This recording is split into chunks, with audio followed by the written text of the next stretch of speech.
When I was very young, I was not a horror lover. So every time I watched a scary movie, I'd have nightmares. My story starts at school. I was in the 5th grade, an outcast from the other kids. Well, we were all in the girls' bathroom, and one girl started talking about Bloody Mary.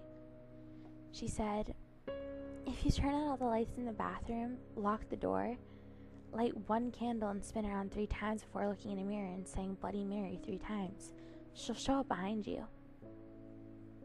I was very doubtful of this, but I thought I'd prove it wrong. Now, as I said, I was a scaredy cat as a child, so I didn't do it the way she said. I had all the lights off, but it was in the daytime, and I was in my room, not the bathroom. I lit a candle. I stole my mother's lighter while she was napping. I looked in my vanity mirror and said Bloody Mary 3 times while turning. I had my eyes closed the entire time, and when I opened them and looked in the mirror, there she stood behind me.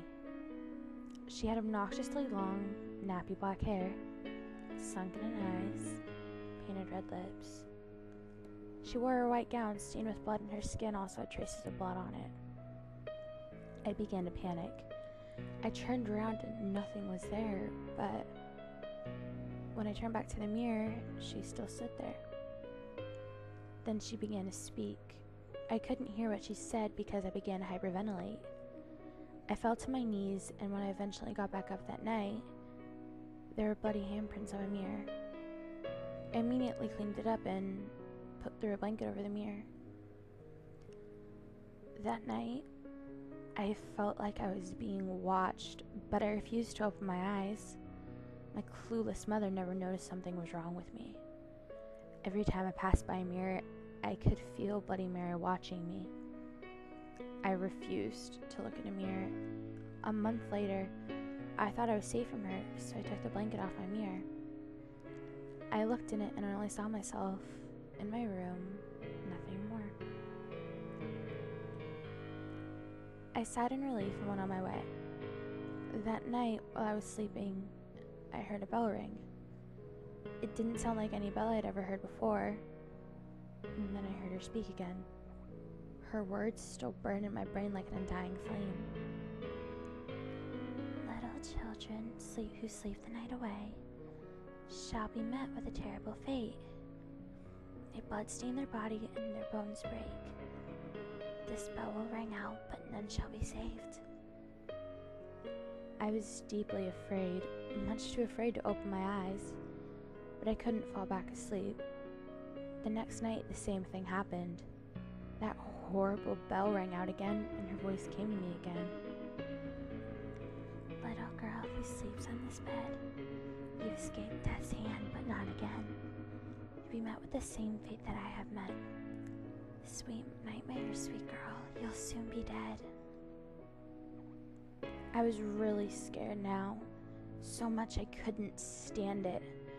I shot my eyes open and my room was empty. I looked over at my mirror and there was bloodstains on it. I turned over to my window and tried to go back to sleep, with no avail. The next day I went over to my grandmother's house for the day. I got on her computer to search up Bloody Mary. When I did, I clicked on multiple websites and read origin stories. They're all horrible and different. I didn't want to die like this, let alone at all. I was only 10, almost 11 for God's sake. My grandmother's computer started jumping around and it crashed, but right before it did, Bloody Mary's face covered the screen. I backed away from the computer and had my grandma try to fix it. She had to get a new computer entirely. I was screwed, very screwed. But who would I go to for help? They would think I'm crazy or just a silly child. The 2 friends I had wouldn't understand. They were goody-goody teachers' pets. I had no idea where to go next. I put a blanket over a mirror, again hoping it would help. I never told anyone my experiences until now. Even today, 5 years after it all happened, I can't look at myself in a mirror the same way.